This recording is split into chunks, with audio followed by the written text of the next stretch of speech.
We are in front of the Israeli School, Universal Practical Knowledge, the Philadelphia Division, here at 3226 Cheltenham Avenue in Philadelphia.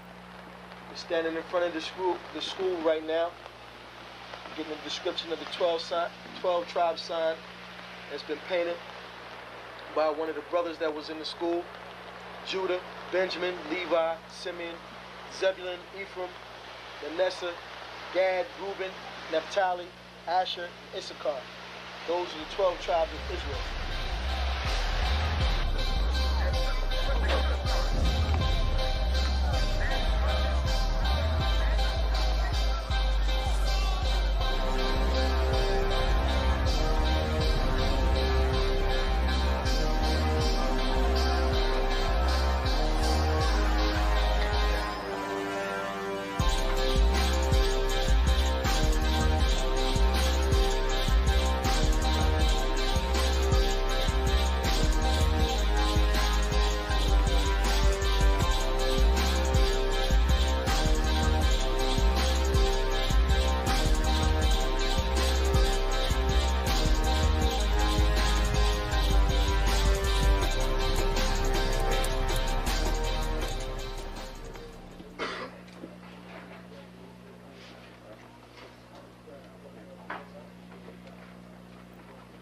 Shalom.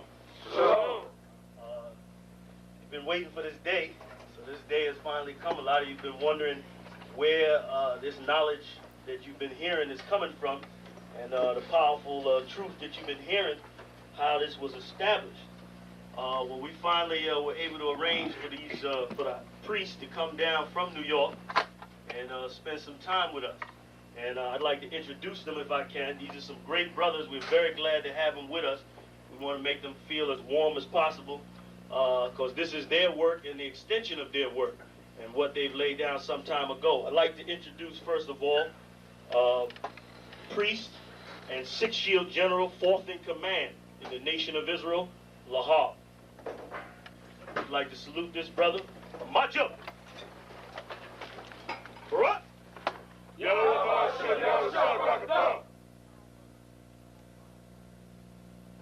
Yeshabim, which means sit. And I'm going to turn it over now to Priest General Lahab. Come on, brother.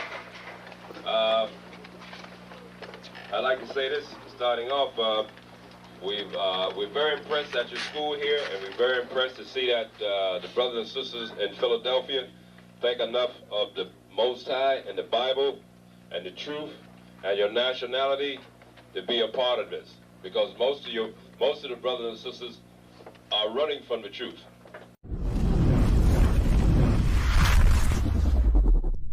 Shalom, Israel. It's time to come get your full dose of truth for the week. You got Mondays, history class, taught by Officer 500 Shariwan and Officer 500 Ahabawan. 7 to 9 p.m. Eastern Standard Time. Tuesday, you got Word to the Unwise podcast from 6 to 7 p.m. Followed by the main event, Captain and Priest Hadaria Allah, teaching scripture breakdown, the Bible like you never heard it before. 7 to 9 p.m. Eastern Standard. Wednesday, we got Priest and Officer 1000 Awaja teaching you all about the law. Tune in. 7 to 9 p.m. Eastern Standard Time. Thursday, you got myself, Priest and Officer 5000 Kazak Amoff, joined by Priest and Officer 500 Barak Yah, teaching you the Brotherhood class from 5 to 7 p.m. Friday, learn to speak in the Holy Tongue, the Lashawan Kodash class, taught by Officer 1000 Katab. 7 to 9 p.m. Eastern Standard Time. Shalom. This is to all Israelite groups and all Israelite communities and all breakoffs from One West and breakoffs from breakoffs from breakoffs from breakoffs. No matter what rainbow uniform you wear, red, white, purple and white, all white, it don't matter. You should all treat the ISUPK like your weird, misunderstood Sabbaths. You shouldn't do anything until you counsel with the ISUPK. We'll tell you when and what to eat. We'll tell you who to marry. We'll tell you who to have sex with and how. We'll tell you how to resolve conflicts with your wives. We'll tell you how to resolve conflicts with your kids, your brothers, your sisters, your parents, your friends, everybody. We'll tell you when and how to pray. We'll tell you how to direct your life in a way that's pleasing to the Most High God of Israel and our Black King Yahushua, aka Jesus Christ. We will be to you instead of a God. Just like the Most High told Moses in Exodus 4:16 that Aaron would be to him instead of a mouth and he would be to Aaron instead of a God, that's what we'll do for you. It is what you all need because none of you know what the fuck you are doing. I pray you understand. Shalom. Man, sorry, you want to. Yep. Test. Can you hear me? What's going on, We are the ISUPK under Commanding General Yohana. Started in 1969, 1 West, 125th Street, Harlem, New York. Right? We are here to teach our brothers and sisters. Those are the so-called Black, so-called Native American, and the so-called Hispanic man and woman who we are correctly according to this Bible, unlike your nasty, dirty ass Christian church. If you're not in the ISUPK, you're not in the truth. Sir, you got something? Yeah, just in what you said, listening to General Mayak on that intro. Yeah, I think we needed some inspiration. Yeah. You sound a little bit muffled, sir. Select 1 second.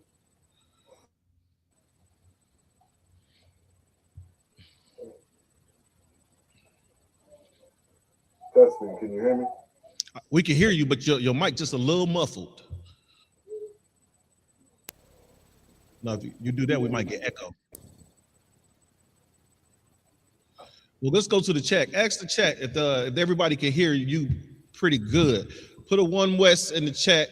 Put a 1 West in the chat if you can hear Ottawa well. Let's see what we got in there. Because to us, you just sound just like maybe you're too far from the mic or something like that. It's just a little bit, was not clear. Testing. Mic check. How's that? What you think's good? That's the best we could do. All right. Kodash at 1 West. Let's rock it. Let's rock it out. All right. God. Just real quick. This is a part 2 of the class that we put on a little earlier this month. Our people, our music, and when we brought it up, the subject at first, right? When we first brought this subject up, it was about how we use music during different times to help and aid our people. Like during slavery, we use music to give directions. We use music to navigate. We use music to keep the pace of work. We use the music to assist us in our everyday, in our daily lives. And it got to the point where our oppressors wanted us to sing some of this music. Yeah, he says you sound a little muffled, but he said just a little bit. All right. Our oppressor wanted us to sing some of this music because our music was so great, it made them feel good, not knowing this music was probably most likely a plan of attack, a plan of escape to get away from their ass, right? And, even in today's society, we use music to help cope with some of the oppression that we're going on, that's going on, that we're dealing with. But as we know, the white man is the devil the Bible speaks of, right? And the scripture says that Esau was blessed with the sword, right? Understand, Esau can weaponize anything, right? And this part 2 is going to bring out some of the ways that Esau has weaponized our music against us, right? They'll use this music to go ahead and attack us. We understand that we make all type of music. We got country music, you got hip hop, you got R&B, you got bluegrass, right? All different types of music, right? And I'm gonna pull up let me pull this one scripture real quick. How's my sound now? Is that a little better? You think it's a little better? How it sound? It sound about the same. It's about the same? I'm gonna jump to Psalms 33. You got your Bible on? Huh? Oh, go to Psalms 33 and 2 and 3.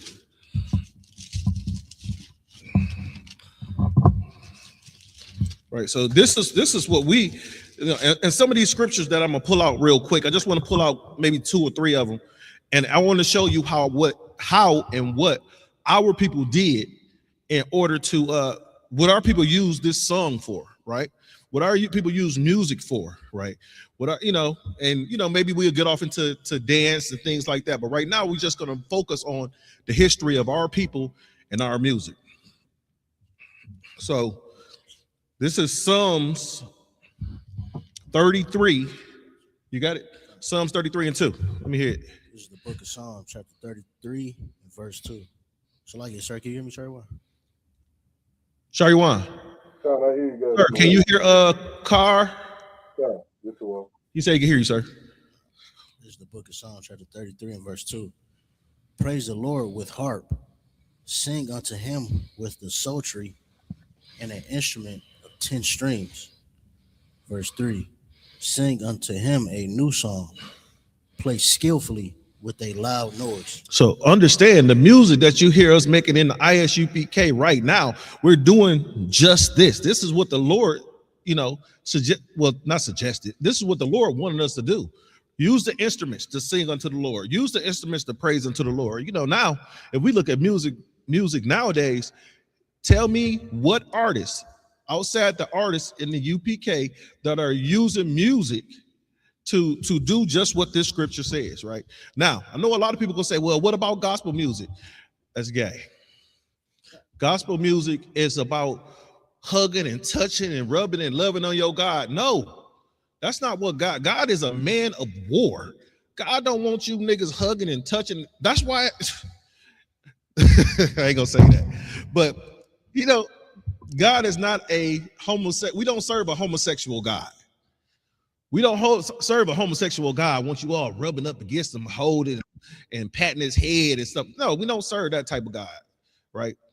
That's what they do with and what is it, Buddhism and what's that other one with the bitch with all the arms? Hinduism. That's what they do with Hinduism and all that kind of stuff. They want to be all up loving and rubbing and massaging on their God. No, our God is going to send out an order, and that order is going to be passed down from Christ through the angels, through Commander General Yohanan to us, right? And guess what's going to happen? We're going to follow those orders. That's how we serve our God, right? If you got a second, let's see. Go to James 5 and 13 real quick, and then we'll get back off into this. I want to get off into this letter, right?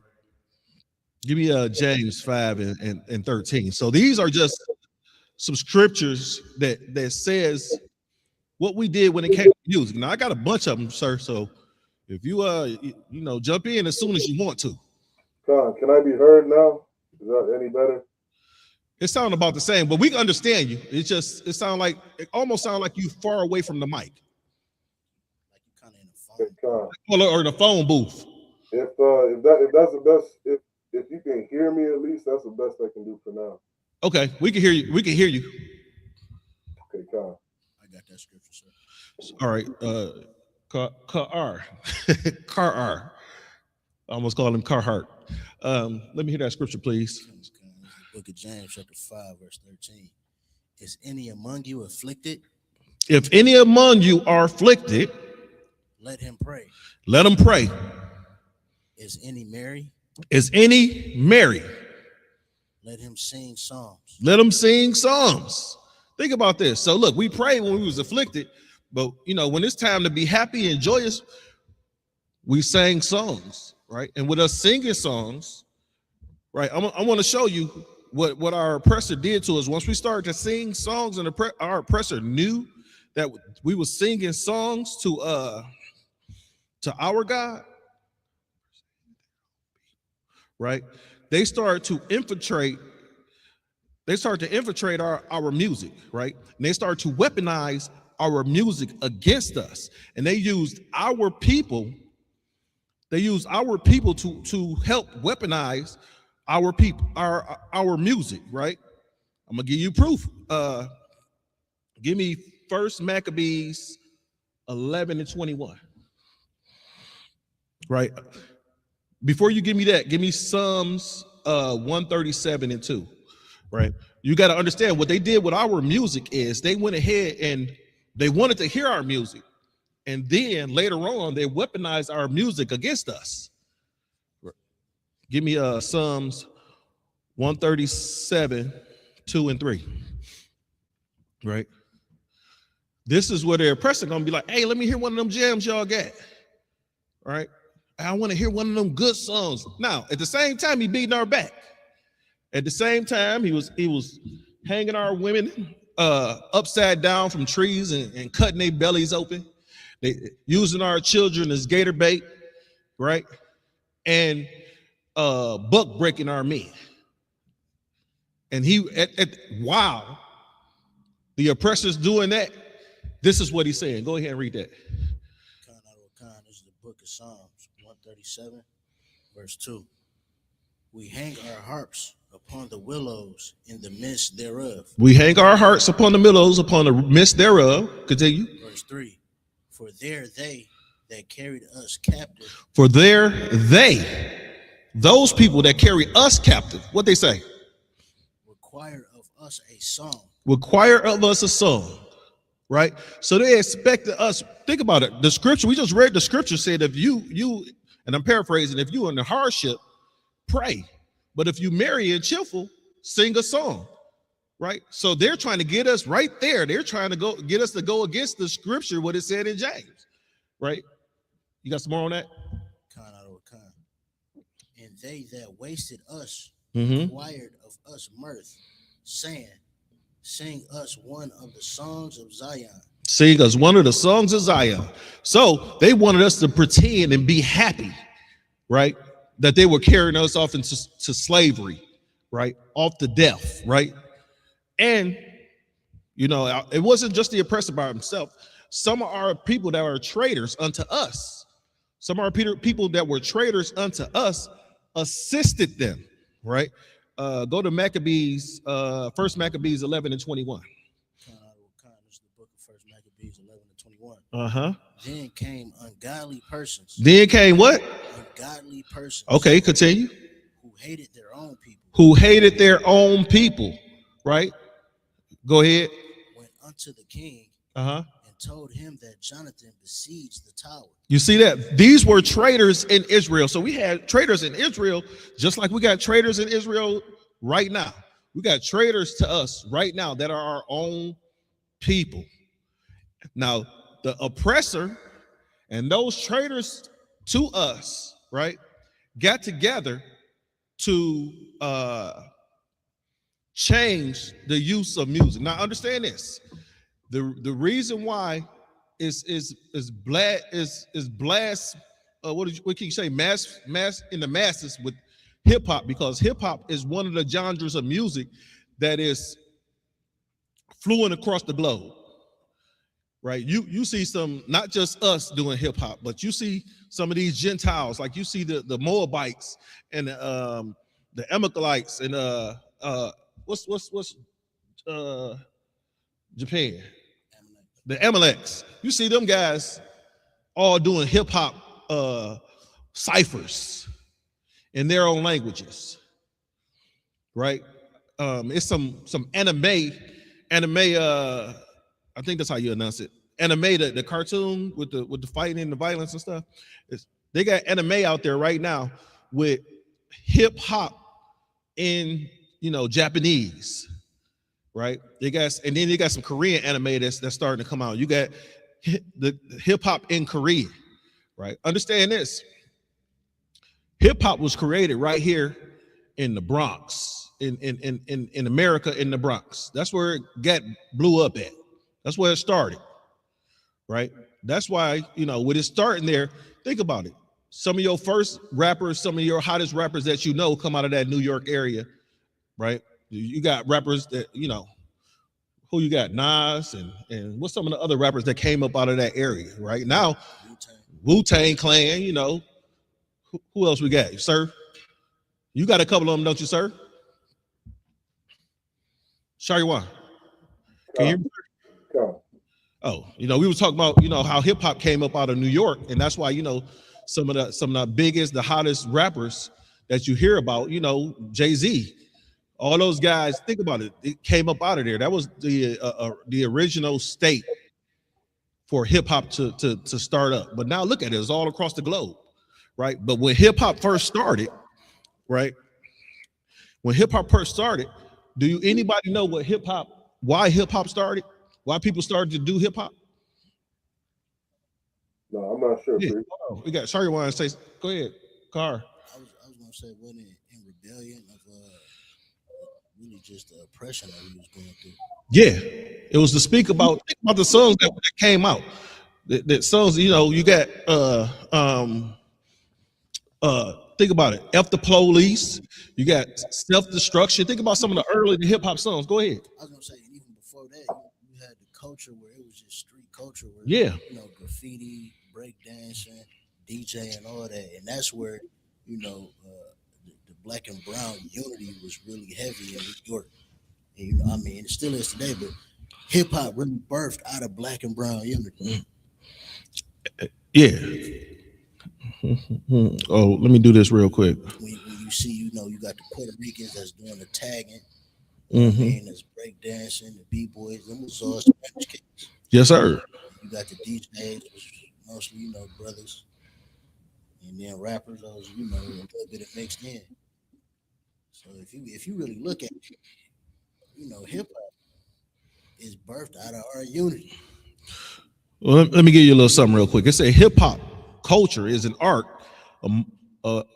movement that emerged in New York, in the boroughs of the Bronx, primarily within the black community. Hip hop is an art form and culture, has been heavily influenced by male and female artists. It is characterized by the element of rapping, DJing, and turntablism. I didn't know that was a word. And breakdancing. Other elements include graffiti, beatboxing, street entrepreneurship, hip hop language, hip hop fashion.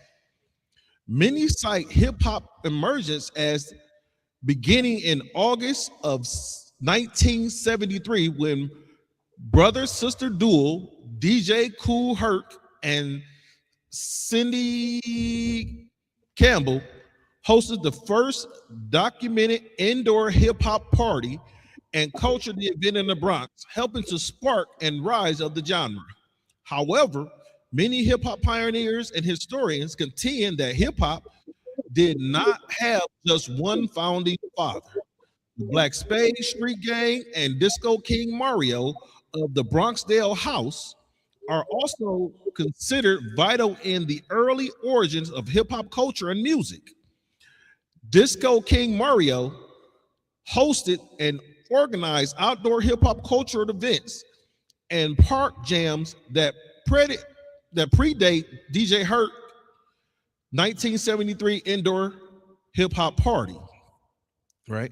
It says DJ Kool Herc was also among the attendees at Disco King Mario's hip hop event. Right? So you know that's how the thing started up. Right? That's how it started up, and then it was started to fight the, you know, they used it to fight the like you were saying, the oppressions and the injustices that were going on in the community by the government and policing, right? The government and policing. So you understand is that the governors and these policing units and these policing individuals. Let me know if we got any comments. I see some comments up there, right? So, but the policing that was going on in our neighborhoods, hip hop was one of the outlets that we use to go ahead and pass the message along. Think about it. Our ancestors did this, spoke orally and sung and in music to pass a message along, right, of how to protect ourselves, what to look out for, and things of that nature. You got something, sir? Yeah, Con, I want to jump in on something. If you could grab for me Matthew 5 and verse 13. Because, you know, a lot of what you're saying is so heavy. And there's a good underlying message in all of it. Yes, sir. Like, all throughout the scriptures, we see, you know, we understand that the nation of Israel are a peculiar people. You know what I mean? We're a special people unto the Lord. Deuteronomy 7 and 6 says we're above all nations on the face of the earth. You understand? You got that verse, Abu? I got it, sir. Go ahead and read that for me. This is the book of Matthew, chapter 5, and verse 32. But I say unto you. So, Slakia, verse 13. 13, Slakia. This is the book of Matthew, chapter 5, and verse 13.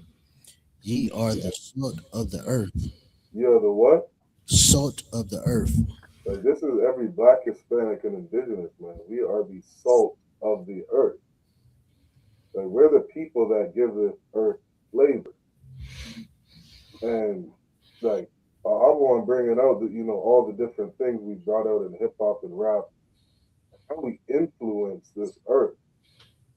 It's because of our gifts, our talent, our capabilities. Keep reading. Khan. But if the salt have lost its flavor, wherewith shall it be salted? Right. And if the salt loses its flavor, wherewith shall it be salted? What's that flavor? That flavor is the law, statutes, and commandments. Damn right.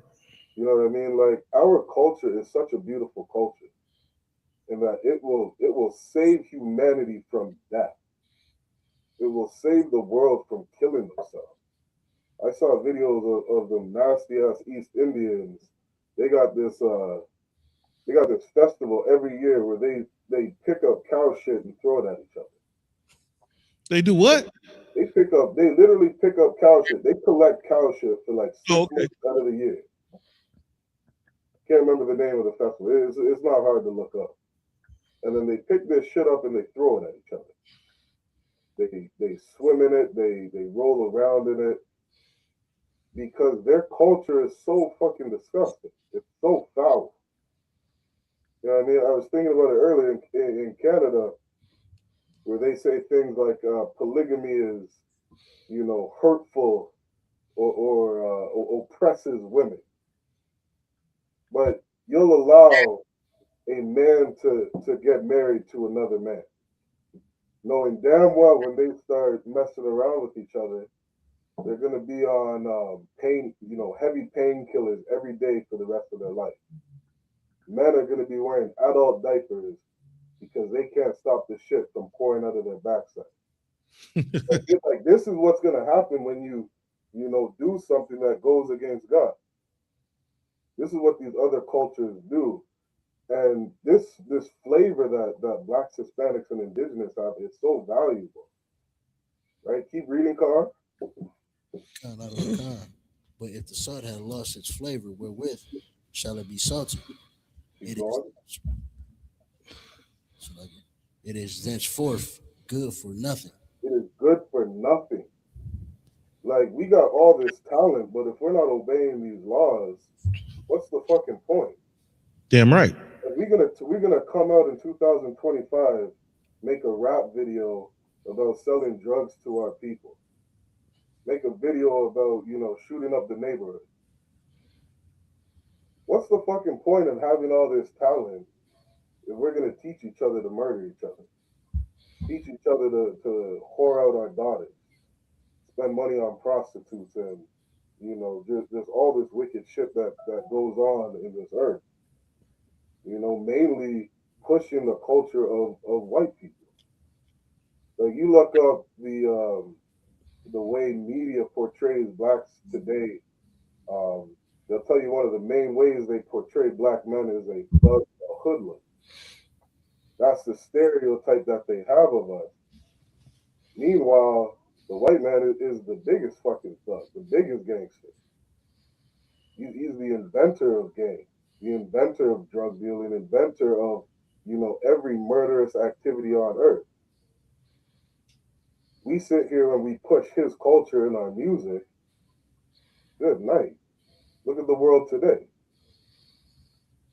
Like, we got to come back to these laws, statutes, and commandments and start making music, you know, that influences our people to do something good. If I could, I'm gonna end off with reading one quick thing, and then we should probably get into some of the information, Abawa. Yeah, I was saying, if I may, sir. Yeah, go ahead. I'm gonna let Shariwan go ahead and read off some of the comments that we got. You know, just go ahead and, you know, make sure we interact with the people. Read off some of those comments, post them, and then I want to get into the conspiracy. Sure. Yeah, these comments right here. We got a Kodash Dabar in the building. Nashar Gapar, what's going on, Nashar? All right, it was good to see you, brother. Barak Yah, what's going on? Yahweh Shabbat Kathom. We got Kwamada, Maria, Freedom First, and David Boldo. Everybody just checking in. All right, Yahweh Shabbat Kathom to the brothers. Yahweh Shema Kathom Shemel Shad to the sister. All right. Let's get into some of this information. So this is what I'm going to get into now. This is what the industry calls the rap industry or the hip hop industry calls a conspiracy, and they're trying to cover up that if this letter was written or was not written, right? And what the letter states is that they wanted the hip hop artists in the early 90s to start to do music that was more filled with drugs and gangster and violence, so that these people, before I go there, yeah, that's the one. But before I go there, you know, this is what it says in the overview. It says the letter that changed hip hop refers to an unsigned anonymous letter that circulated in 2012 on hip hop blogs. It alleged a secret meeting between music industry executives and the private prison industry complex in the early 1990s to promote gangster rap, leading to the mass incarceration for profits, right? This is what the letter claims. The letter claims and the impacts. It says the alleged meeting, the letter claimed that it was in 1991. A powerful record executives were convinced to steer the direction of rap music towards glorifying criminal behavior, violence, drugs, and gangs in exchange for stocks in private prison companies. Now, these private prison companies wanted these prisons to, if they were to get invested into these prisons were needed to be occupied at a 90% level, right? So at a 90% level. So what they did was they said, hey, we got this hip hop that influences every black person in America, right? Let's use this hip hop to influence them to go to jail, you know, just paraphrasing, right? Let's get into the letter. Okay. You want me to read that, the secret meeting? Yeah, I'm about to get into that letter. I was just giving the overview of it, right? Yeah. It says more than, Slakia, sir? No, keep going. Say, what is the secret meeting that changed rap music? More than 2 decades ago, the notion of an alleged meeting described as a secret meeting that changed hip hop was first floated in a blog post. According to the anonymous sources, 25 to 30 movers and shakers in the music business conspired together in 1991 to create a prison pipeline of sorts through rap music. Now understand this, sir. You already got the, what's it called? The kindergarten, the prison pipeline, right? Is it called the kinder, or is it preschool to prison? Well, one of them, right? That's that conspiracy is affecting our community. Now you got this conspiracy that's on the music side in our community. So apparently, this oppressor, all he wants us to do is have babies and send them to prison. Mm-hmm. Yep. While subgenre of rap like gangster rap, hardcore hip hop are also known for violent themes, and imaginary rap as a whole is not inherently violent. Many rap artists explore a wide range of topics, including social, contemporaries, I screwed that word up, personal experiences and storytelling, without explicitly glorifying violence. Some studies suggest that a correlation between exposure to rap music and certain behaviors, but a casual link between music and violence has not been definitely proven, according to, I don't know what that nigga name is.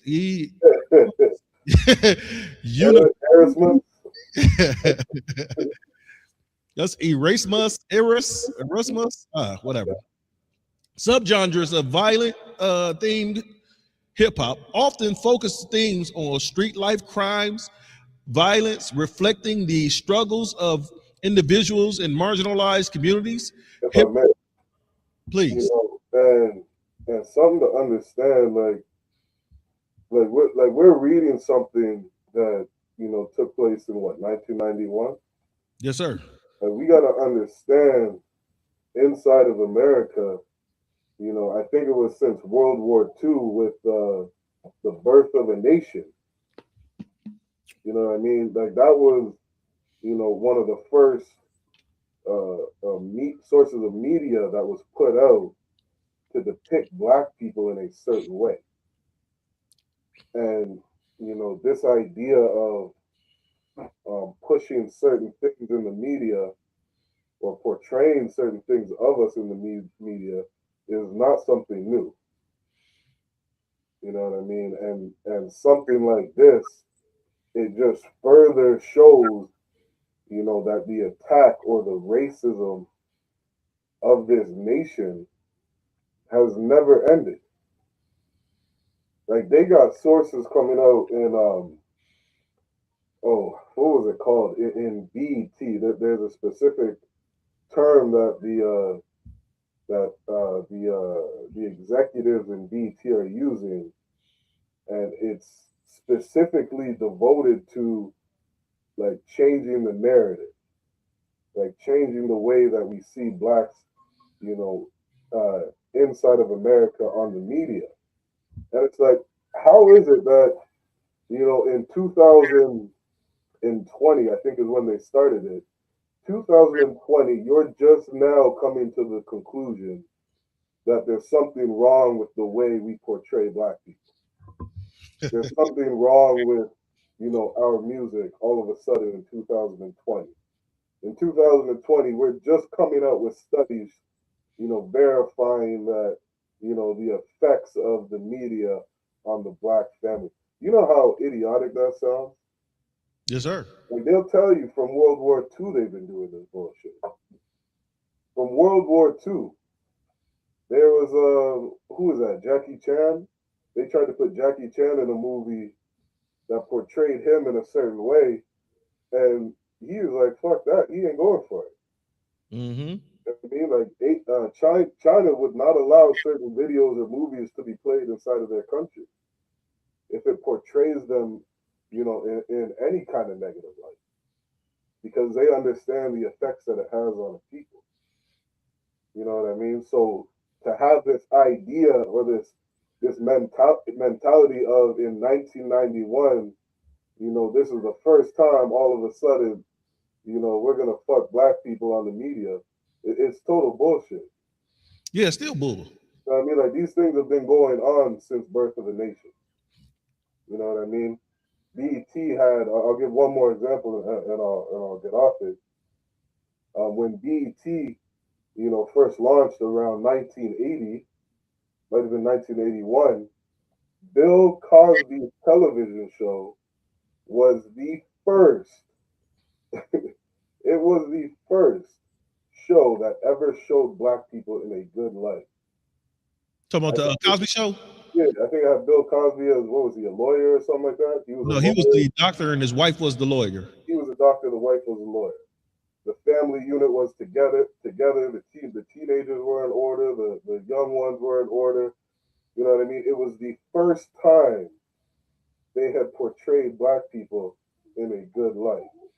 And if you look at it, sir, if I may, go ahead. Even the children's friends, like, you know, Theo was the oldest son, and he had a best friend by the name of Cockroach, right? Black community is named Cockroach. Cool.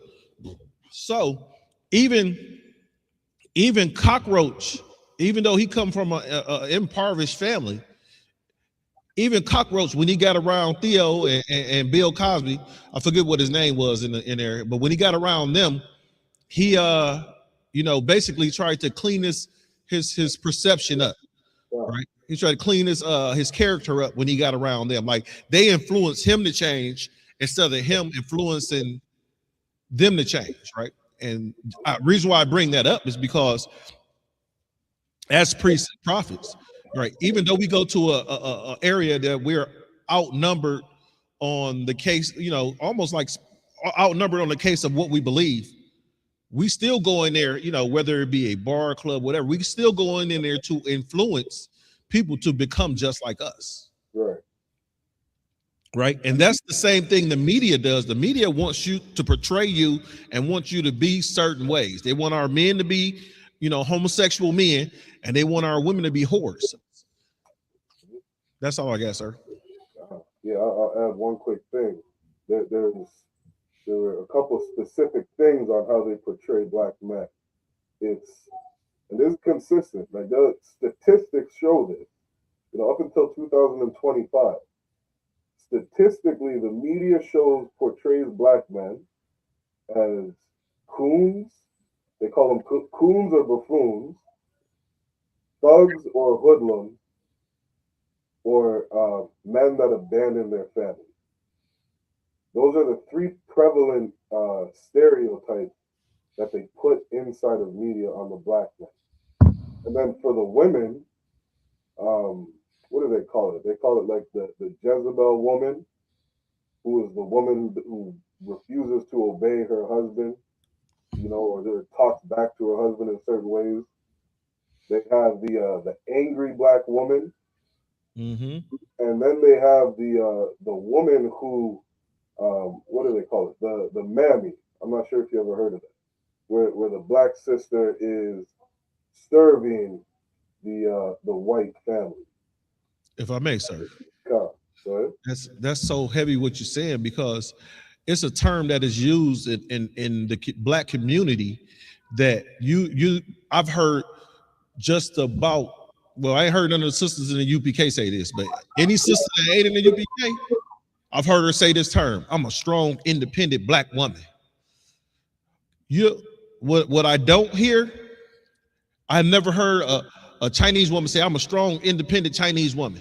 Or I never heard a Japanese woman say, I'm a strong, independent Japanese woman. Or, you know, I never hear a German woman say, I'm a strong, independent German woman. You only hear that in the black community. And Ahabawan, not only do you hear those things, but statistics show that is not the typical black woman. It's not. That is not the typical black man. They'll portray black men as being, you know, abandoning their kids. Yet statistically, they are number one in staying in that family household. Damn right. So these things that they portray us to be aren't even true. Yeah, I was looking at a rapper earlier today, and he came out and apologized to his father because he considered his father a deadbeat. Right? Did you see that? He considered his father a deadbeat. I can't remember the name of the rapper, but he considered his father a deadbeat. And with him considering his father a deadbeat, he was angry with him until he got a baby mama that was like his mama. Right? And he said he had to apologize to his father because he see through his baby mama, he understand why he left. Wow. Slim Jim, that was his name. Slim Jim, yep. He said, Daddy, I'm sorry. I don't see why you left this ruthless dog. He said, what did they say? We got some comments up there by Dave Buffalo, or what's the name? Just ignore those comments. Oh, okay. He said ignore them. So look, sir, I'm if I may, I'm gonna jump down deeper into this. Yeah, let's get it. It says the meeting was held at a private residence on the outskirts of Los Angeles. Right. I jumped down a few paragraphs. It says, I remember about 25 to 30 people being there, and most of them familiar faces. Speaking to those I knew, we joked about the theme of the meeting, and many of us did not care for rap music and failed to see the purpose of inviting a private gathering to discuss its future. Among the attendees was a small group of unfamiliar faces that stayed to themselves and made no attempt to socialize beyond their circle. Based on their behavior, the formal appearance, they didn't seem to be in our industry. Our casual chatter was interrupted when we were asked to sign a confidentiality agreement, preventing us from publicly discussing the information presented during this meeting. Needless to say, this intrigued and in some cases disturbed many of us. The agreement was a page long, but very clear on the matter and consequences, and stated that violating the terms will result in job termination. We asked several people what this meeting was about and their reason for the secrecy, but couldn't find anyone who had the answers for us. A few people refused to sign and walked out. No one stopped them. I was tempted to follow, but curiosity got the best of me. A man who was part of the unfamiliar group collected the agreements from us. Quickly later, the meeting began. One of my industry colleagues, who shall remain nameless, like everyone else, thanked us for attending. He gave the floor to a man who introduced himself, his first name, and gave no further details about his background. I think he was the owner of the residence, but it was never confirmed. He briefly praised all of us for the success that we've achieved in our industry and congratulated us for being selected as a part of the small group of decision makers. At this point, I began to feel slightly uncomfortable and strange in the gathering. I'm trying to jump down to where they said that. Okay, I remember a joke. Yeah, if you look for that, while you look for that, what I'll do is, sir, what I do have is I do got some videos, right? About, I want to play about a minute of these videos. One got Cube in it, the other video got Crazy Bone in it, and they're confirming what this letter says. God. Is there a part that you want to get to still in this article? Well, I just wanted the part where I'm looking for where they asked them to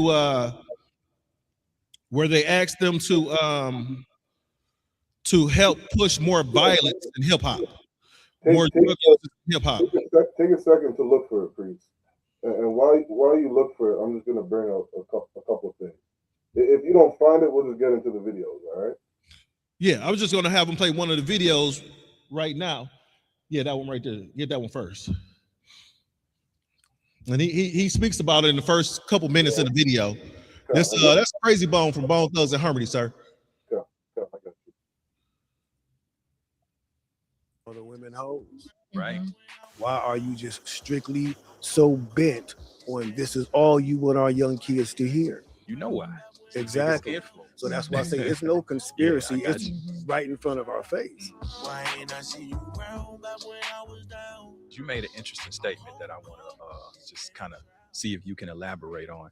You said that you I know you had said somewhere, I think it was on your podcast, that there was a big meeting, with the record labels in terms of and basically the record labels and the owners of the prisons are in cahoots. They're the same people. Yeah. You really believe that's a thing? Man, yes, it could be. There's a lot of big corporations that have Pause it right there. ownership. Pause it right there. Now you got to understand this. He can't, because of the contractual agreement that makes his money, he can't put names out there. Right. Right. He can't do a lot of things, right? Some of these basketball players and artists got agreements where they can't go back to their own hoods and redevelop, right? With real estate and stuff like that, right? So he has to speak vaguely. He has to speak vaguely when he brings up this issue. Go ahead, Carr. It's rich black people that got ownership in prisons. Right. They just don't go around. Pause right there. That's You said it's black people that have what? Back it up. Watch what he said. He said it's black people that got interest in prisons. In prisons. It's rich black people that got ownership in prisons. Right. Pause right there. Remember the scripture said our own people turned against us. Right? Right there, that proves right there. Well, I'm not saying he proves the scripture. What I'm saying is that this scripture is proving that we have our enemies. Some of our enemies are our own people. Go ahead. They just don't go around bragging about it. That's one big move they don't go around bragging about. You know, it's no secret, bro. Yeah. Like, you know what I'm saying? So it's like. So you feel as if basically. So let's pause that video. Bring up the video with Q. No, it's not that one. We could bring up that one last. Nope, not that one. He's on a talk show with what's the guy's name? He's on a talk show with I can't remember the guy's name. Hold on, let me see if I can find this video. So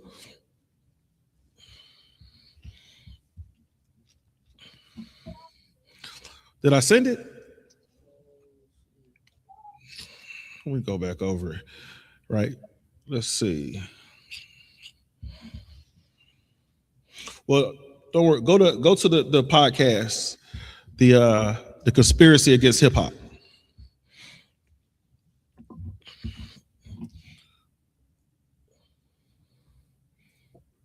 Play that one right there.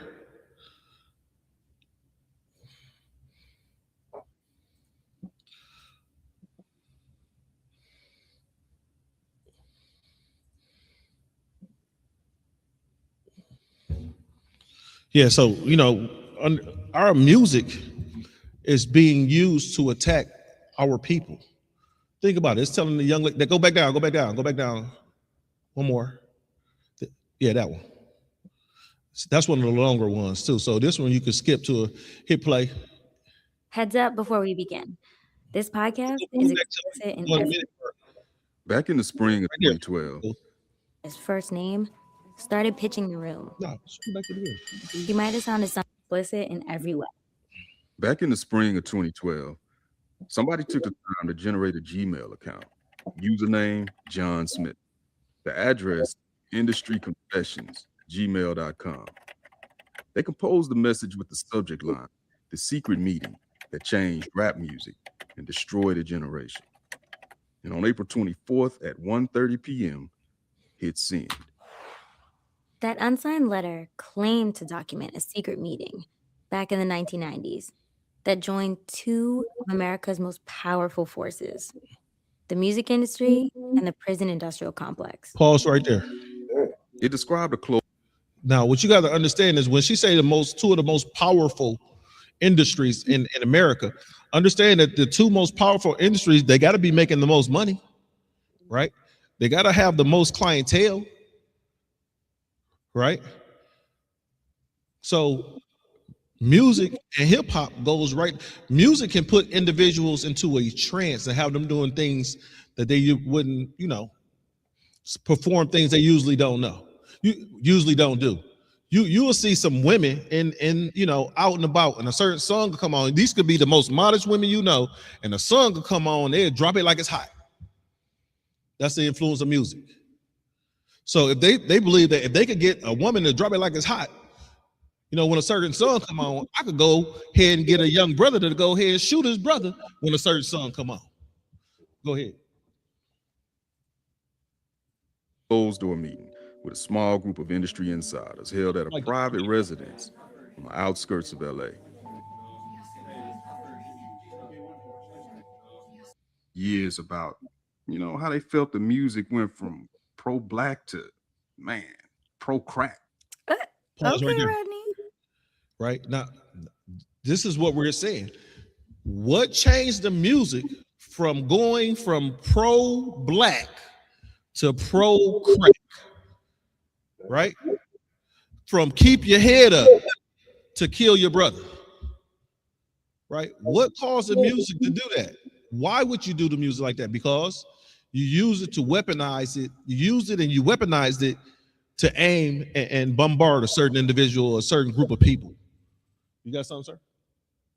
Kahar, you got something? Adawan, you got something? Yeah, I want to bring something out, but let's finish this video first. No, this is a long video. It's just certain aspects of the video I wanted to hit. I got one more video too I want to show. Let me. I'm gonna bring something up just to support this topic, because what he said is so heavy, and it has such an effect, on our people. I'm gonna share my screen really quick, and I'm just gonna read a quick part of this. This was a little bit bigger. This is from the National Center for Biotechnology Information.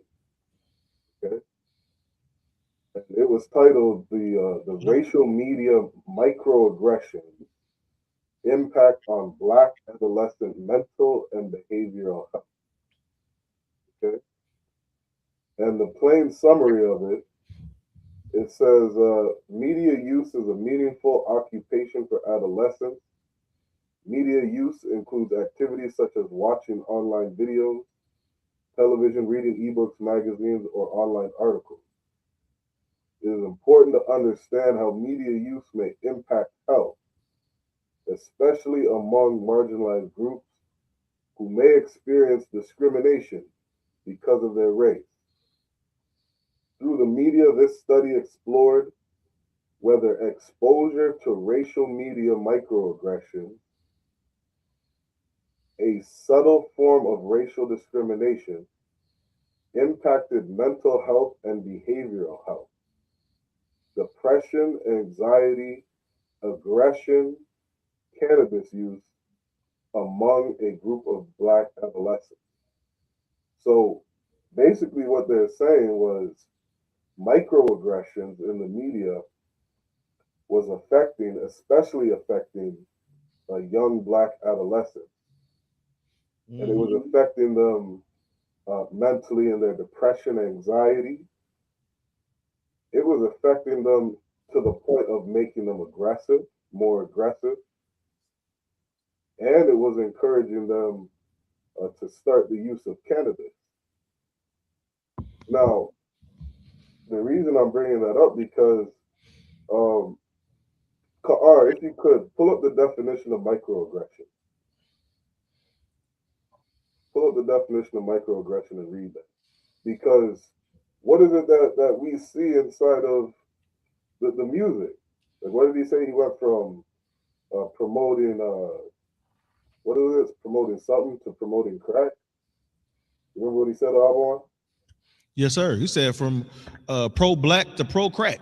There you go. Pro-black to pro-crack. Like being pro-black, you know what I mean? Like you're encouraging all the successes of your culture. You know what I mean? That's something that BET will claim that they do. They got the BET Awards. Mm-hmm. What are those BET Awards? It's about promoting Black success. Hey, this artist was the best artist. This was the best actor. Best musician, best whatever. You know what I mean? Best actor, best comedian. They're trying to promote Black excellence. They're being what you would call, or quote unquote, say pro-Black. But you got that definition, Carl? You want me to read it, sir? Go ahead. It says a microaggression is a subtle, everyday comment, action, or environment cue that communicates a negative, derogatory, or a hostile message towards people from marginalized groups, often unintentionally revealing underlying bias about race, gender, sexual orientation, disability, etc. Now check this out, Hubble One. The black household, and check out these statistics. On average, the average African American consumes 16 and a half hours of media every day. Damn right. I think that the teenager consumes is something like 7.5 to 9 hours. An 8 to 10-year-old consumes is like 5 or 6 hours every single day. And that microaggression is happening every single day.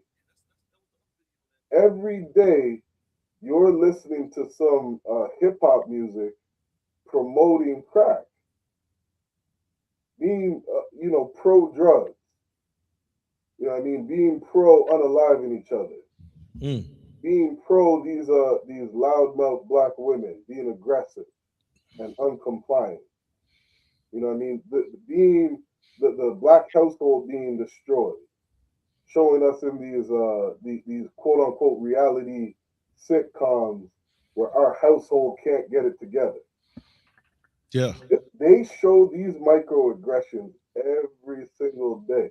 And these microaggressions, they're affecting you to the point of, and so you know how many times I've heard you read this in Hopawad in class?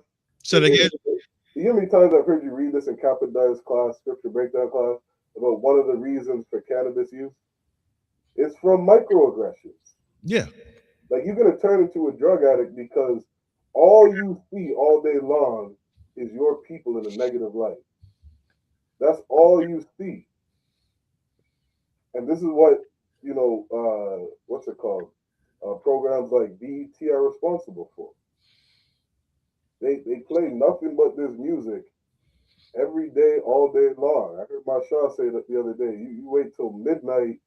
I remember being a young kid. You wait till 12 o'clock at night comes and all the filthy fucking music in the world comes on. Yep. You know what I mean? Do you remember Slakia, sir? Yeah, I was just gonna say this is what we consume. Go ahead. Do you remember the program The Box?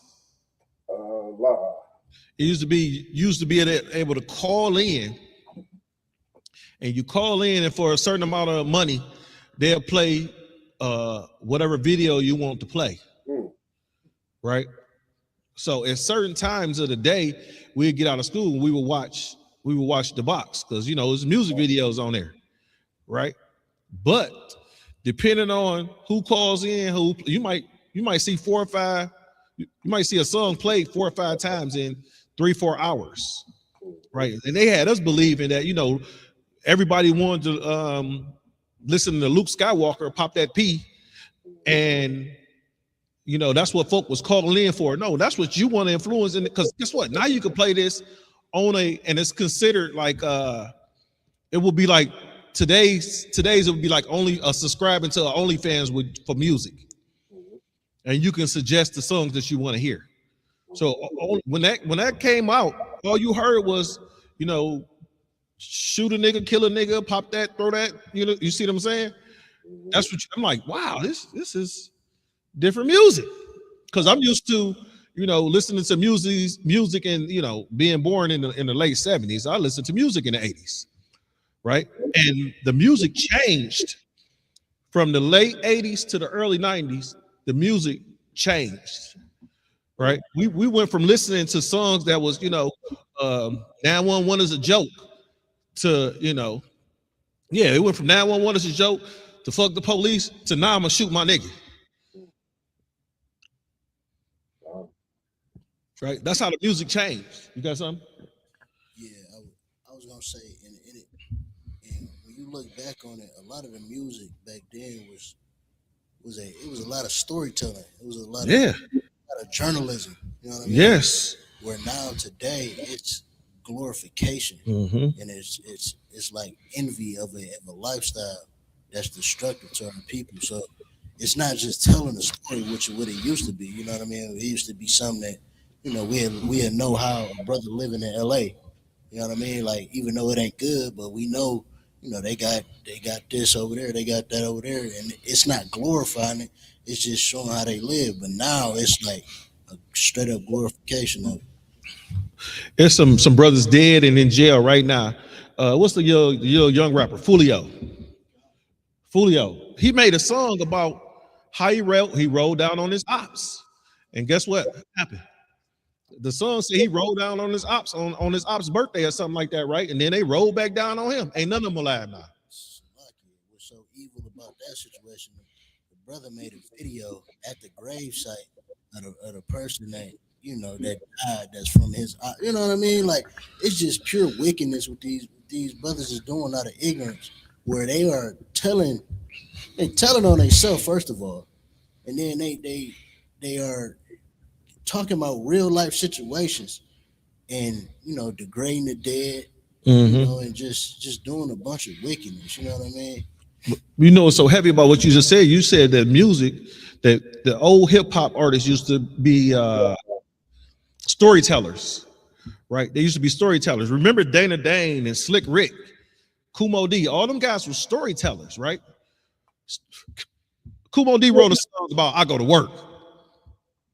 I ain't heard a nigga write a song about working since. Kumo D wrote a song about to work like a doctor. That's what it said. It said I go to work like a doctor, right? That when I was younger, I'm like, man, maybe I should be a doctor. You see what I'm saying? But the music changes. You look at these kids now, the music, it, like you said, it only glorifies what? Shaking that ass, killing your brother, and having more money than your next door neighbor. It's like you, sir, being a drug addict. Oh yeah, dope fiends. Dope fiends. Hey, while we on here, if I may, sir, the other video I just sent you, the one with Cube in it, right? And this, like I said, you know, Israel, we're showing you how the white man has weaponized. Think about this. What's the most dangerous place for a black person to be? Mother's womb. In the mother's womb, right? Because the white man has weaponized the mother's womb with abortion. Now, this is how this devil has weaponized your hip hop. Hit that play button, please. Who benefits and profits off our bickering and our division? You know, it's like follow the money. Pause it. I don't know their names. He asked you a question. Who profits off of Black, Native Americans, and Hispanics bickering and arguing? Not Blacks, Native Americans, and Hispanics, not us. We don't profit off our arguments. We don't profit off of destroying one another. Right? Play. But if you follow the money, you go high enough, you start to see, okay, you know, this is an industry. Okay, let's take rap music. Let's take it. Same people who own the labels own the prisons. Pause it. So the same people that own the labels own the what? He said the prisons. And with the same people owning the labels that own the prisons, what do you think these people that own the label want? They want to make money from this label. What do you think these people that own these prisons want? They want to make money from these prisons. So how can I combine? Look how diabolical this devil is.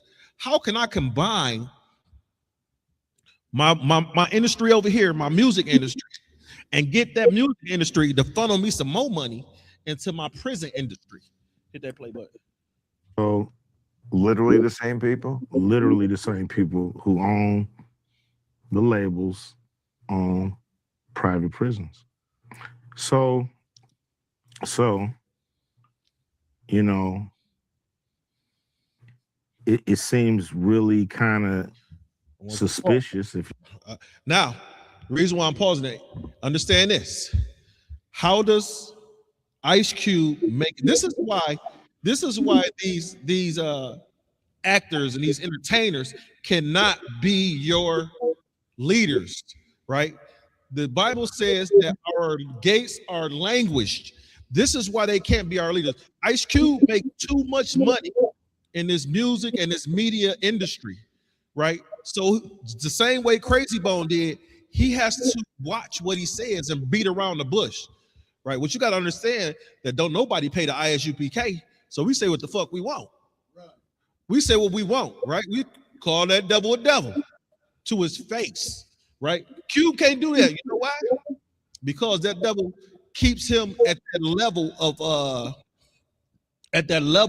of stardom that he has. Because at any given point, that devil could say, "What, nigga, you ain't worth shit, right?" And cut him. They did it to, what was his name? Nick Cannon. I was gonna say they did it to him too. They both broke him. He said something a little out of line, and he kind of stepped on us and made him apologize for it. Yeah, if not, he getting canceled. Play. You want to say that word, that, you know, the records that come out are really geared to push people towards that prison industry. Run that back. But they didn't make. Run that back. Listen to what he said, right?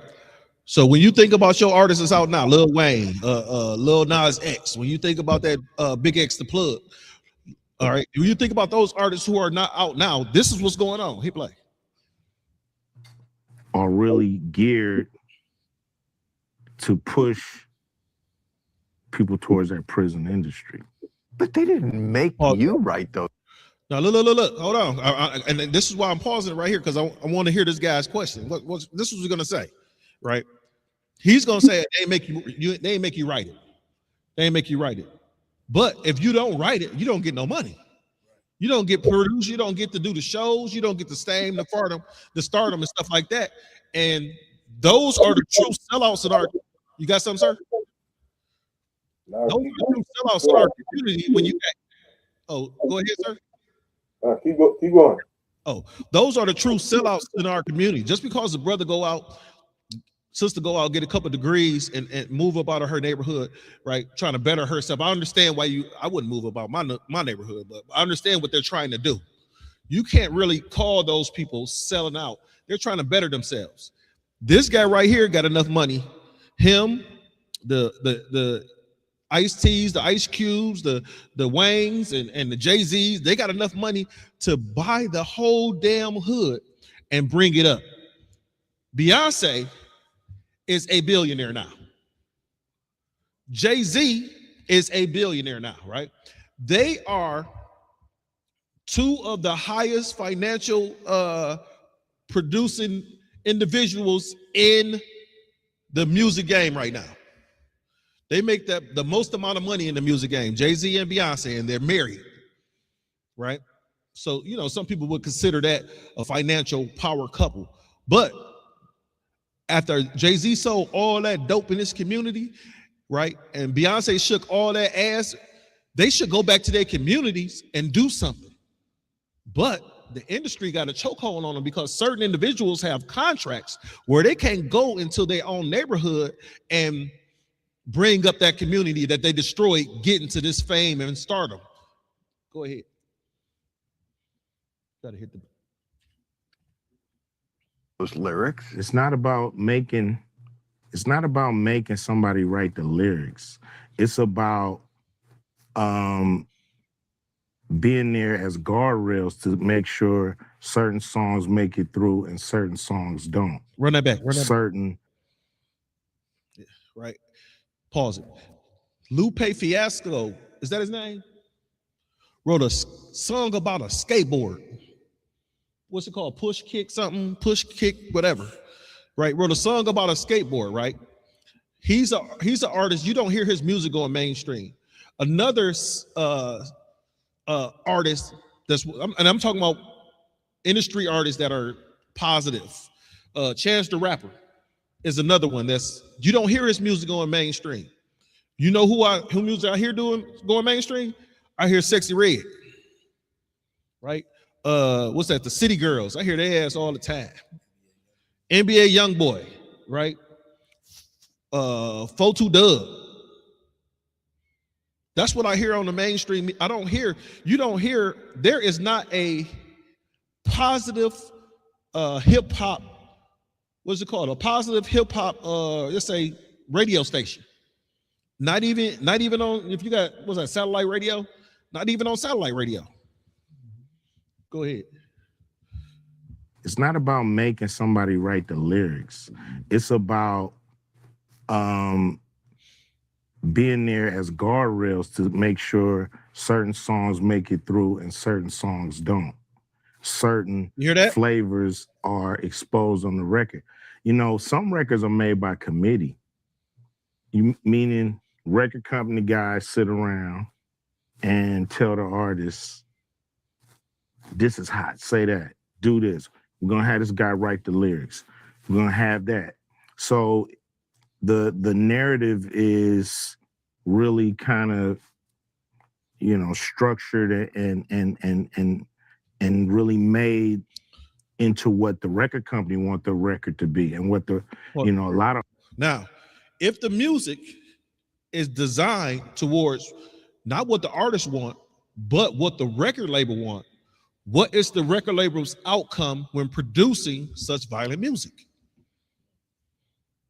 There's only one answer. You want people to go to jail. You want people to get high. You want women to shake their ass. Go ahead. Deeper than the jail part, sir. These record labels are getting life insurance policies on these. Oh, I forgot about that. So they getting life insurance policies on these artists and then making their money off their death. Let's see. These individuals that you see, these up and coming artists that you see that's getting popped in these, like what's the name? Dex, Blade, Icewood. You know, think about these. These guys were about to sign. When they sign with a label, the record label immediately puts life insurance on these individuals, right? They put life insurance on these individuals. And think about this. When you get life insurance, it's recommended that you get life insurance that's 2.5 times your yearly salary, right? That's how it's recommended when someone sells you life insurance. You get it 2.5 times your yearly salary, right? So if you're making $100,000 a year, they recommend that you get a $250,000 life insurance policy, right? Now, what you have to do is verify your income with certain life insurance groups in order to show that, yeah, you're going to make this amount of money this year, or you show your tax returns for last year, say, hey, I made this amount of money last year, and when we're making this amount of money last year, I need this amount of life insurance to go forward. And they either hook you up with a whole life, a term life, or a URL or IRL, depending on what type of policy that you want to go into, if you want to invest or if you don't want to invest. So what these record labels do is they put these life insurance on these individuals. Now, what you got to understand is life insurance costs more if you are a police officer, a fireman, or a pilot, depending on what your occupation is, right? You could write it up in history. I mean, you could write it up in the insurance policy that you are an entertainer. And with you being an entertainer, the life insurance cost is lower than being a police officer, right? You don't have to say what genre entertainment that you're in. All you have to do is say that you're an entertainer, right? That you could present stage plays like I'm an entertainer, and somebody put life insurance on you because you made a certain amount of money, or you're going to make a certain amount of money. So just in case something happens to you, protect your family. What happens is these industries reach out and get life insurance on these high risk individuals. And guess what happened? Push drugs and dope and all the gangster, not just to them, but into their communities through them. So when Fulio got popped off, when Dex got popped off, when King Von, Icewood, you know, when any of these individuals get unalive, guess what happens? These major record labels get paid. They don't even care if you live or die, as long as they get paid, right? If they're gonna get paid with your music when you're alive, they're gonna get paid with your music in death, right? Why do you think, right, with what was it? If you watch the documentary about Biggie, Puffy said he was gonna pay for the funeral, but it came out of Big's estate, right? Puffy had life insurance on Big. Think about it. Puffy went from just, ratting at the top of the game to after Big was unalive, he shot way up the money and everything because he had a policy on that guy that nobody knew about. Go ahead with that last little bit of that. Artists are frustrated with this kind of music making. A lot of people, artists are frustrated with doing this type of music because you really think about it. When you're an artist, you want to celebrate and push out what you know about, right? But these record labels, because they're tied to these prisons, are pushing you to make a certain type of song, make a certain type of music. Continue, please. Like they're being controlled by the label. This is how they do it. Telling you what songs to sing, what hooks to do, what songs, you can do your song. That's fine. That's an album cut. But the single is what we all say is the single. Mm-hmm. So you have.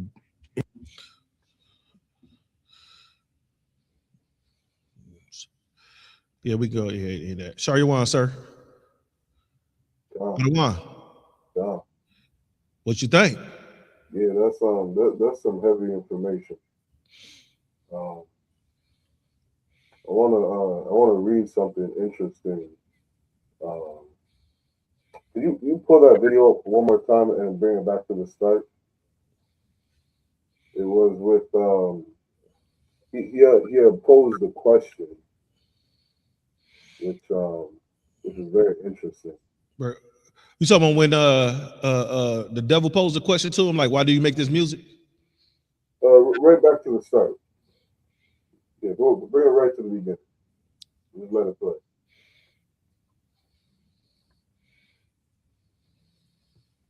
I don't know their names, Bill, but if you follow the money, you go high money. Who benefits off our bickering in our division? That's it right there. Pause there. It's like, who benefits off our bickering and our division? And I'm gonna pull this up. Just to add on to some of the points you brothers are making. And this is kind of the for anybody that doesn't know. What's that brother's name who started BET? Richard or Robert or something like that. To start BET? Yeah, the brother who started BET. I'm not sure, but I know Viacom owns it now, I think. God, it was a brother named Robert or something. It starts with an R. He's actually the first black billionaire in America. So, like you said, his name Robert L. Johnson. Robert L. Johnson. He is the first black billionaire inside of America. And he became a billionaire in 2001 when he sold BET to Viacom. I think he sold it for like $3 billion. Check this out here. Viacom's acquisition of BET in 2001 marked a significant step in expanding the network's reach and content offering. So what's something that Viacom was able to do? They made a significant step in expanding the network's reach and content offering. So they started changing the content they're giving out, and they were able to start reaching communities that BET never reached before. What were those communities? All of a sudden, you have a rise in Europeans watching BET. You have a rise in Japanese and Koreans and Asians and East Indians, Africans watching our media, right? Yes, sir. What is the content that they're offering? It's the content that some of the content Ice Cube's talking about. Like they're the ones who decide what content they put out and what they don't. when Viacom had originally purchased BET off of Robert, you know, they had said they weren't going to change the content because he originally had a vision for what BET was supposed to become and what it was going to be. When Viacom took over, they changed all that shit. You saw every hood rat come out the fucking woods. Damn. A million sexy reds pop up on BET. A million Lil Waynes pop up on BET. This is all you started seeing on Viacom. There was you can look on Google Ask AI, they'll give you certain sitcoms. There was something called Hell Day or Blind Hell Day. I looked it up, and when I put it on, I was like, oh shit, I remember this show. I remember watching this bullshit. And that was Viacom taking over, you know, BET. And, you know, as Ice Cube's kind of posing that question, like, who is making money off of this media? White people. White people not only love to watch your destruction, Damn right. they love to get rich off of your fucking. White people are greedy. They will any way that they can make money, they're going to make money. And when you sit here and what's it called? Demean yourself or depict yourself in selling drugs to your people and unaliving your people, you know, acting like whores all over media, Europeans love that shit. That you are the greatest entertainment to Europeans in the world. Who you think is going to Lil Wayne concerts by the hundreds of thousands? Yes, sir. That is white people. They're going out to support that shit because they love seeing you kill yourself. They love seeing you sell drugs to your people. They get off on seeing a 10-year-old, what was that show? On The Wire. You'll see a 10-year-old sell drugs to somebody else. They get off on that shit. They will watch BET all day, every day. Because that content is for them. And it says the acquisition allowed BET to diversify its programming, including BET streaming services.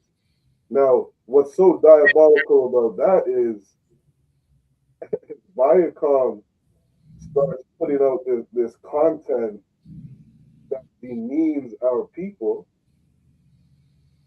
What do you think the average black man does? Ahabawan, do you still watch BET? Say that again, sir. You still watch BET? Do I still watch BET? Yeah. Every now and then I would say I'll find something on there. Do you think you watch it as much as you used to when you were younger? No, I don't. And that's the average black man. Like, we don't watch BET as a whole anymore, statistically, because of how it depicts us in the media.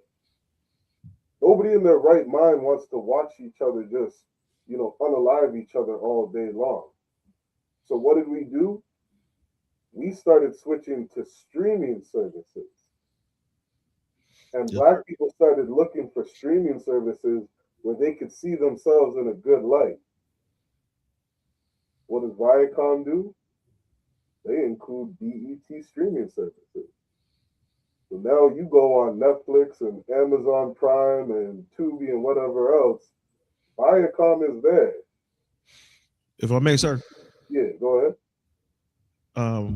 What's so heavy about what you're saying, how they depict these people and depict our people in bad light and depict their own people in a good light, is that there are shows on BET that depicts rich families, and every time you see a rich family, they always into some like some drug dealing or some illegal gambling or, you know, robbing and unaliving one another. You never see, you know, not to say that the Cosby Show was a good show for black folk, but you don't see a black lawyer and a black doctor together trying to raise their children, you know, up out, you know, the inner city. You won't see a show like that, right? If they're financially well off, there's always some dope with some homosexuality involved with it, where you have the husband creeping off with another man or something like that. So that's what got me away from watching all that. So, like you, sir, if I may. Go ahead. I just wanted to add a little bit, kind of sideways to the topic, but on topic.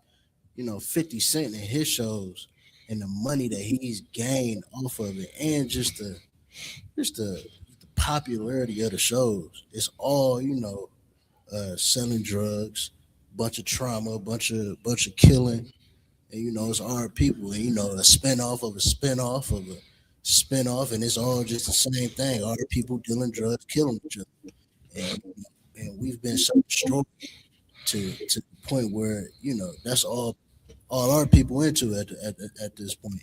If it's not top area, it's that. Yes, sir. And if I can add to that, like you provide an oppressed people a way of getting themselves out of the ghetto. And I'm not saying this is right for brothers to do this, but you better believe some brothers and sisters are going to take that back.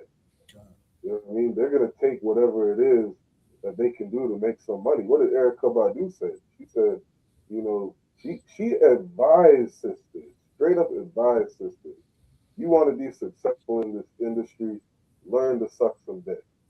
Like this is out of the words of one of our sisters, the daughter of Zion. And it's like we're so destroyed in this place, you know, we're willing to do anything to get the money. You know what I mean? So you have this devil offering you millions of dollars, you know, to talk about unaliving each other all day long. Yeah, brothers are going to take that. You damn right brothers are going to take that. And we don't understand that we're sitting here in a place where, you know, like what did Christ say? I sent you as sheep amongst wolves. Yes, sir. You know what I mean? Like we surrounded by a bunch of people preying on our destruction. Literally preying on us. You know what I mean? What does it say in the Ecclesiasticus? Like what fellowship does a sheep have with a wolf? You know what I mean? Like those two things don't go together. When they do is destruction. That's it. Like what they say out in Chicago, Martin Luther King's dream is our nightmare. Like you integrate a people into a society of other nations that are preying on you, and you're sitting here at the bottom of society with no military. You know what I mean? Like we have no good quality leadership. Families destroyed, been oppressed, just coming out of slavery for hundreds of years. Every chance we get of building something, they destroy it. Black Wall Street, Rosewood, you know, all Tulsa, Oklahoma, all these different places where it's like we've never been allowed to catch a foot or kind of, you know, build ourselves up in this place. And then you sit here and, you know, offer all this money to rap all day long about destroying each other. Yeah, brother. You know what I mean? And we don't have enough sense to know that these people that are around us is our enemy. Is. You know what I mean? They are our enemy, full out enemy. And if you understood that, why would you ever do business with your enemy? In the sense of, this is somebody I trust, you know, that's gonna take me out of this condition I'm in.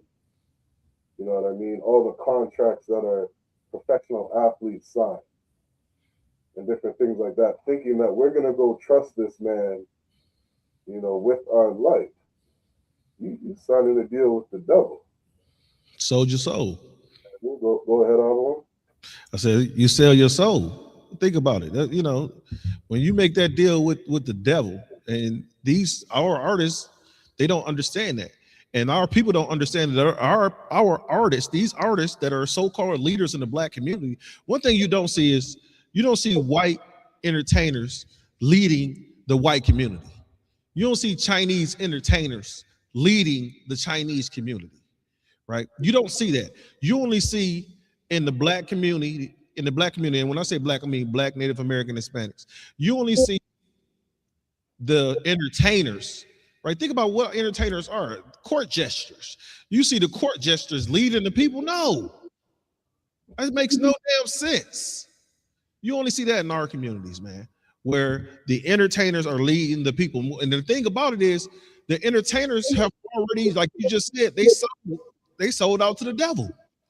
So now you following the leadership of an individual that sold out to your enemy. Where is it going to lead you? I'm going to tell you where he's going to lead you. And I'm going to quote Martin Luther King when I say this. He's going to lead you into a burning house. Then King, right before they assassinated King said, I feel that I've led my people into a burning house. No, nigga, you know you did. And you did it because you wanted some white poom poom. Please. On that point, like with the other nations, like you see even like Jackie Chan, he's never played a villain. And then this a point I heard, the men above me, make before. But he know in his culture, it would be a shame for him to play certain roles. So you only seen Jackie Chan in the superhero, good position where he's saving a day. He's never been a bad guy, killing, kidnapping, raping, or drug dealer. He's ever only played good roles because he know what it's like, to be a Chinese man in America and representing an entire race of people. You know what? And the piggyback off of what you're saying is that our people don't understand who's the good guy and who's the villain in movies anyway, right? To prove it to you, Megatron was always looked at as the villain. Think about it. Megatron was looked up as the villain. What was Megatron trying to do? Save his race, save his people. Optimus Prime was the damn traitor, right? Megatron was ready to do anything to save his people, right? He was following the laws of what's the name of Cybers, whatever Cybertron. He was following the laws of Cybertron in order to save his race of people, right? Optimus Prime went against that and didn't do anything to help because they could have restored Cybertron. Megatron didn't try to stay here on Earth. He wanted to restore Cybertron. So who was the villain? The actual, the good guy in that? And I got 1,000 more. But since you don't watch movies, I can't bring those up. Because you don't never get. I'm glad Kahar here today because now he get my movie references. I got somebody on my team now. Somebody back me up. Yeah, I'm gonna pull something up. I have to bring up all the movies that I brought up in the past because he here. Yeah, I'm gonna pull up something real quick. Just to touch on what it is you're saying. All right, this it says. I'll go up. This is from a website called Scholars Strategy Network. Okay. It says, I'm just going to read this one part. It says, harms from portrayals of racial and ethnic minorities in media.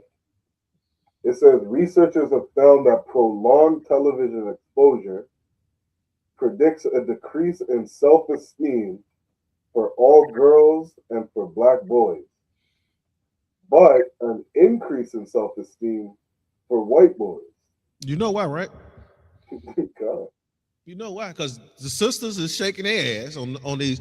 Name me a show where, name me a show that's on television right now where it does not portray a brother as homosexual in it. Right. Right. Name me a show that don't portray a brother as homosexual or portray a sister as a whore. Right now, if you want to look at their shows, They got shows like Young Sheldon that portrays a little white devil as a fucking genius. Right.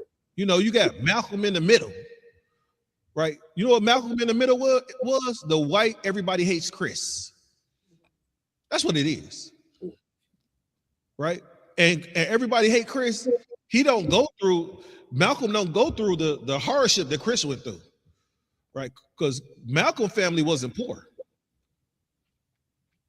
So when you start to compare, mainstream black media to mainstream white media, and look how it's portraying our people. Now, what they will do is they portray their people as police officers and heroes.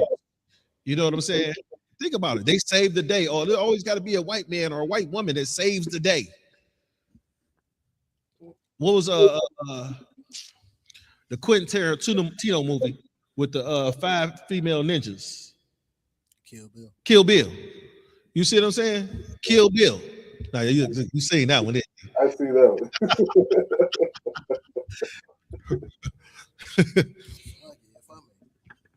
I just wanted to say, like they always the hero. Like, it's always a superhero. There ain't been no black. I think the first black superhero and the only black superhero was Meteor Man. You got what's it, Black Lightning? Yeah, but I'm saying like on main, like a movie, like a blockbuster movie or a movie just in, you know what I mean? Because The Rock ain't black. Right. And then they try to give us Black Panther, but that was just some Africans ain't black. Right, exactly. And then what's so diabolical about Black Panther, they sell us that culture because we don't know who the hell we are. So the niggas just eat it up. But then you got, the nigga who grew up as a nigga in the US trying to he's the villain. And guess what? He's the villain trying to say. And technically, he was a Hamite. God. That was just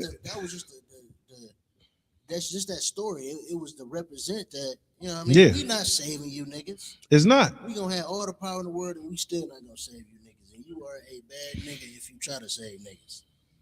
That's exactly what they do. That's heavy. So you a bad nigga if you try to save niggas. But we know Christ was the baddest nigga that walked this earth. And he's saving niggas. He's going to save niggas. When Christ return, niggas look up. Because he coming with a bunch of niggas.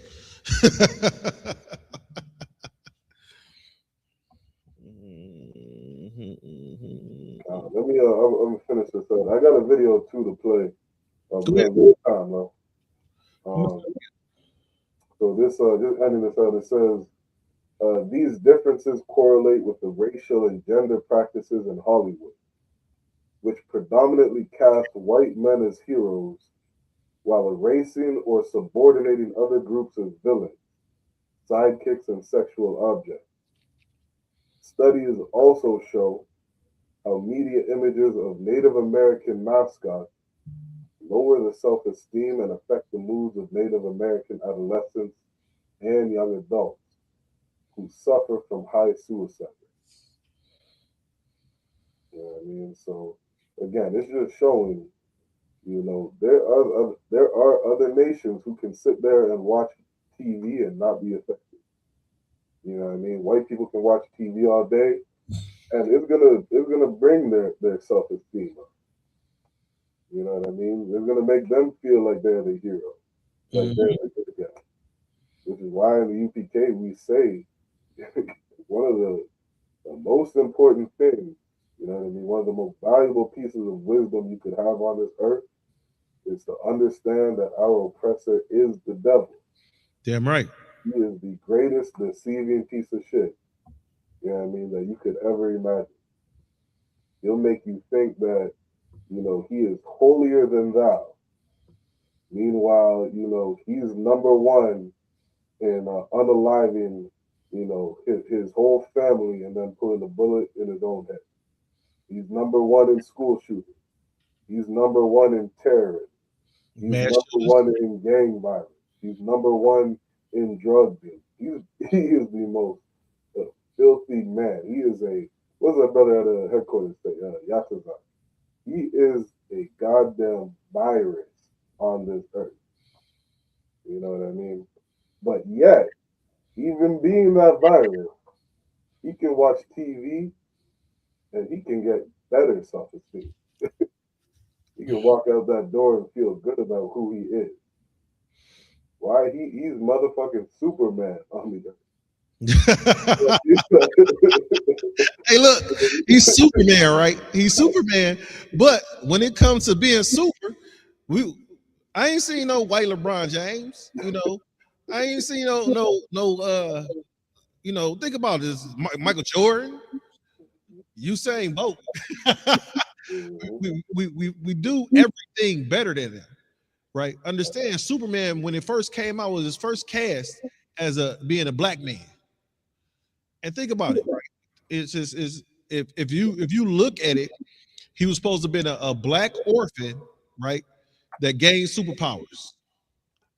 Instead of that going on and Superman being a black man, they made him a white alien, right? From Krypton or whatever the name of his planet is, right? They couldn't even get an earthly white man to play Superman. You know why? Because they already had the white man play Jesus. Hey, so to water for that, Ahava, I mean, let me not forget that they portrayed the greatest man that ever walked this earth as a devil.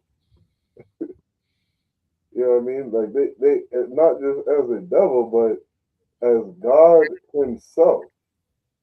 Yes. You know what I mean? God walked in this earth, was a white man with long blonde hair, blue eyes. You know what I mean? That's who he portrays himself to be. And I forget what Pope pushed that painting. You know what I mean? But the Pope himself said, "This is the image of the greatest man," and he pushed it out on the earth like, "This is the representative." And now you put this, and that's such a sad thing. I hate when I see it. You know what I mean? Going to a cousin's house or something, they still got that bullshit white Jesus. You know what I mean? Hung up on a wall somewhere. Yes, sir. And you tell your kids your whole life. Grandma raised you. She told you your whole life. You gotta come to church. You gotta read your Bible. You know what I mean? The greatest man is Jesus Christ. Jesus, Jesus, Jesus. And you got this fucking white boy up on the wall. You know what I mean? Showing you he's holier than thou. You know what I mean? Are there any movies that portray the children of Israel as black, Hispanic, or indigenous? Well, let me. They made one movie that sent white folk crazy, and they portrayed God being black, and that was Bruce Almighty. Right? And then when he was the president in that other movie, it's the same guy, Morgan Freeman. So white people must think if God is black, he must look like Morgan Freeman. But that Bruce Almighty had white folk, well, why is God this, that, another thing, blah, blah, blah. One, you already let Christ be white. That was a portrayal. We didn't go crazy with what was the name of that movie, The Ten Commandments or something like that. Every movie made, I don't even know of a movie where, like you were saying, they portray the children of Israel as black, or they portray God as black. I think we're gonna have to make that movie the UPK. So like you, sir, I know Captain Tazariak, he brought out, it was like an old movie back in like the 30s that portrayed everybody in heaven as black, God black, angels black. This is back in the 30s, you know what I mean? So it's time for a remake. God, for right. sure. Yeah, I'm gonna have to look that one up. Yeah, I mean, but again, the Habawan's point, like, it's so diabolical.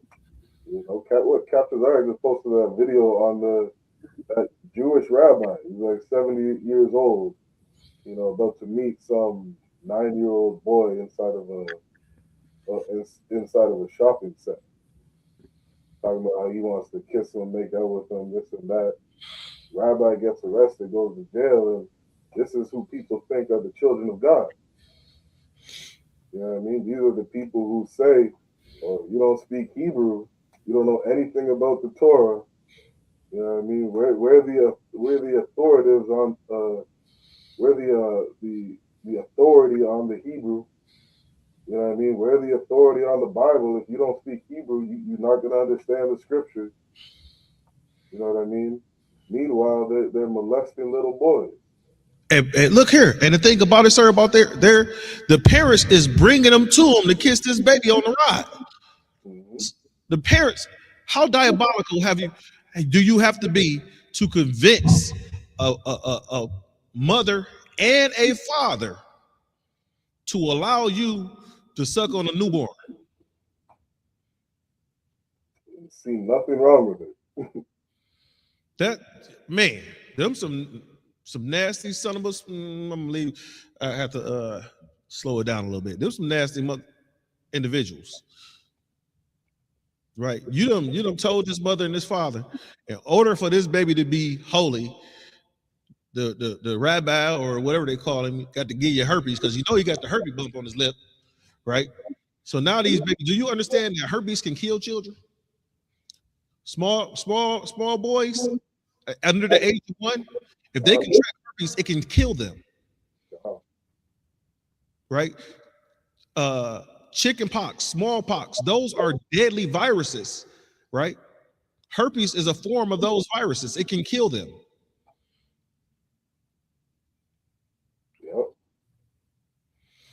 Man, and you bringing your son to this dude so he could go ahead and give him a smooch.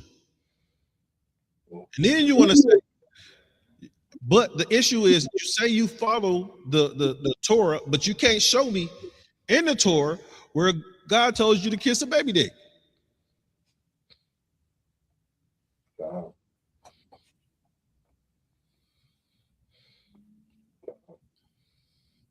Yeah, we can start. We'll start closing out the class. You know what I mean? Because again, you really brought it home, Ahava. You know what I mean? It was a much needed part two for this topic because it really runs deep. You know what I mean? It really runs deep, and you know the attack that they have on Blacks, Hispanics, and Indigenous comes from all angles. You know what I mean? I should have there's an FBI article that probably would have been good to read in this class, but it would take me a minute to find. So I have to bring it up another time. But you know, the FBI has played, you know, just furthering onto this point, you know, such a heavy role, you know, on this topic in the destruction of our people. You know what I mean? Things like COINTELPRO, going after our leaders, infiltrating the Black Panther Party, infiltrating different quote unquote black movements. You think the FBI doesn't play a part in the media?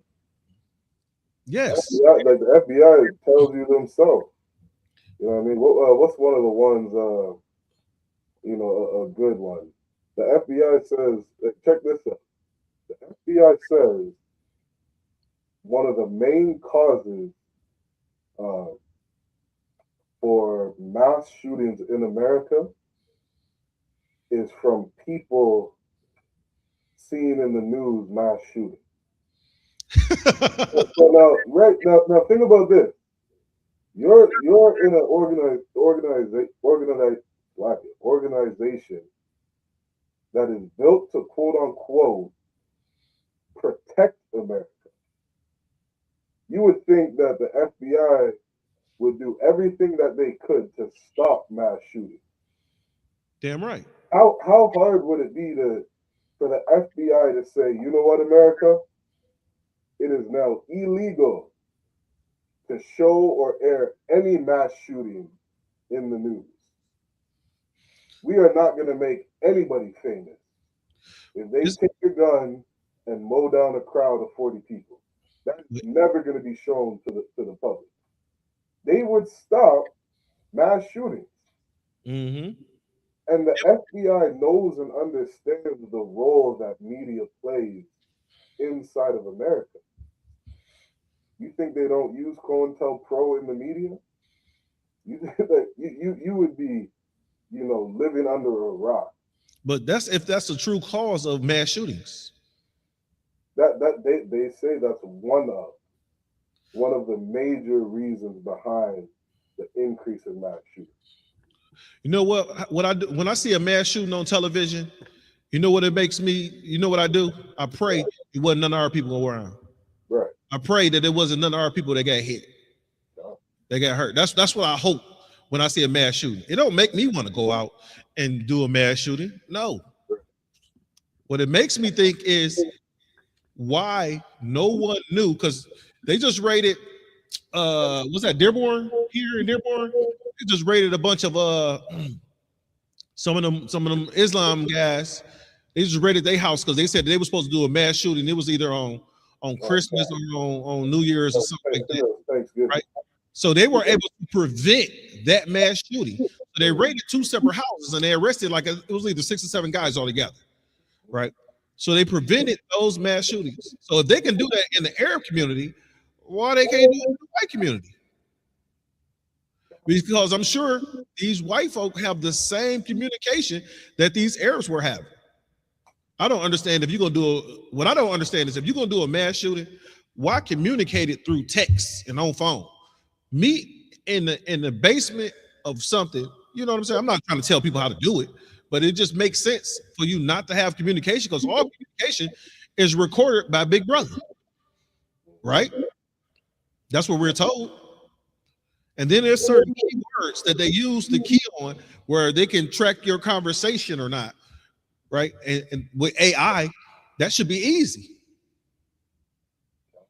I remember right after COVID started dying down a little bit in Canada, the government of Canada released a news article saying how the government of Canada, they released a news article on how they're apologizing, for taking over and monitoring everybody's cell phone.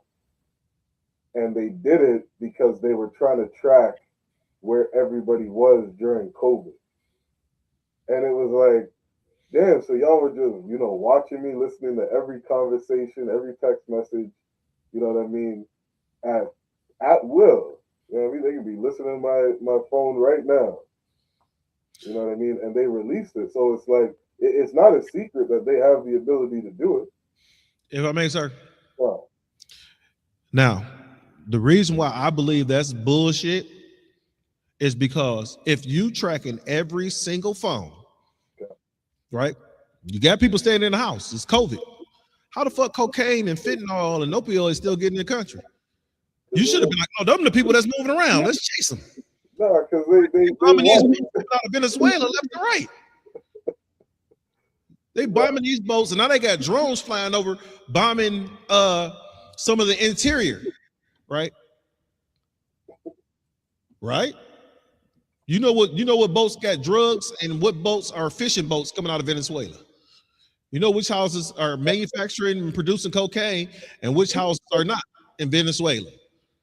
But you trying to tell me you still got fentanyl by the metric ton and cocaine by the metric ton? The issue is, I'm not gonna say that. I'll tell you that off air. But I will say, let me give you this, Aboy. United States looking for a different supplier. That's all it is. Let me give you this, Aboy. I'm gonna give you this, and then we'll end up the class. All right. Let's play this real quickly. Okay, this is the Toronto mayor, Rob Ford. Oh, I remember he was doing coke. Huh? That's why he wants to be involved in everything. He wants to fight everybody's battles, and it's going to kill you. Excuse me, kill you. Not kill fucking. Don't do it. Your kids spend. Your kids are important to you. That's what drives you, baby. That's what I love. That's why we love you. Okay. No, you don't know. Your children. I was loving that. This nigga smoking crack rock. This is the man. This is why they let the drugs come in, because all the goddamn mayors and politicians are all drugs.